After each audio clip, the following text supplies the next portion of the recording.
si à sa guise. Mais avec des preuves, cet espace disparaissait. 3 jours plus tard, elle a franchi une nouvelle limite. Elle est entrée dans le parking de mon immeuble en suivant une autre voiture. Quand je suis descendu pour jeter les poubelles, elle était appuyée contre mon véhicule, en train de m'attendre. Pas de larmes, pas de sourire.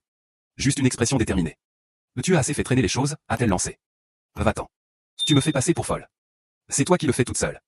Son visage s'est durci d'un coup. Pour la première fois sans filtre, j'aimerais ne t'avoir jamais rencontré. Je l'ai regardé droit dans les yeux. Parfait. On est enfin d'accord sur quelque chose.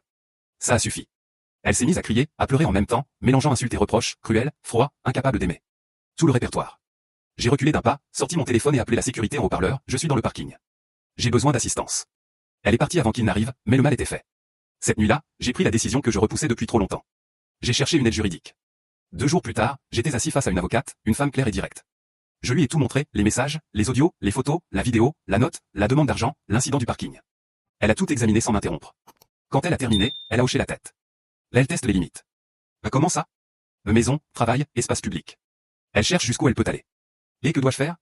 Le couper de façon formelle. Cet après-midi-là, elle a envoyé une notification claire, plus aucun contact, ni direct ni indirect, pendant une période définie. Le silence est tombé. Pour la première fois, j'ai cru que c'était vraiment terminé. Mais certaines personnes ne cherchent pas à clore un chapitre, elles cherchent à reprendre le contrôle. Ce silence a duré 6 jours. 6 jours normaux, sans message, sans appel, sans enveloppe, sans apparition soudaine. J'avais presque oublié ce que c'était que de vivre sans anticiper le prochain coup. Mais le 7e jour, elle est revenue, pas directement. Des fleurs sont arrivées à mon bureau. La réception m'a appelé avant de les accepter. On les a reçues, on ne les a pas refusées. À l'intérieur, une carte adressée à quelqu'un qui pourrait encore se souvenir. Ça n'a pas suffi. Cet après-midi-là, j'ai rappelé l'avocate. On continue, ai-je dit. Le lendemain, nous avons lancé la procédure pour une ordonnance de restriction. Pendant ce temps, ma vie continuait d'avancer. Le travail allait bien, même mieux qu'avant. On m'a proposé de diriger un projet plus important. J'ai retrouvé des routines que j'avais perdues, le sport, les amis, du temps sans cette tension permanente. J'ai aussi rencontré quelqu'un. Clara. Rien de dramatique, rien d'intense, juste quelque chose de simple et fluide. Des conversations naturelles, du respect mutuel, des silences confortables. C'était exactement ce dont j'avais besoin sans même le savoir. Je n'avais aucune hâte, et cette absence de pression était elle-même une nouveauté rafraîchissante. L'audience a eu lieu 3 semaines plus tard.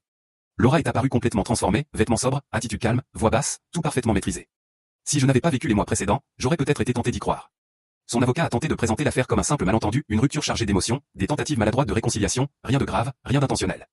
Mon avocate n'a pas eu besoin d'en faire trop. Elle a laissé les faits parler d'eux-mêmes, les messages, les audios, les tentatives de contact répétées, les visites, l'incident du parking, les fleurs envoyées après la notification légale. Tout était classé, chronologique, limpide, sans artifice. Le juge a posé une question simple, avez-vous envoyé le message j'aimerais que tu me laisses en paix? Laura a essayé d'expliquer, contexte, stress, mauvais moment. Le juge l'a coupé, répondez par oui ou par non. Oui. Il a continué.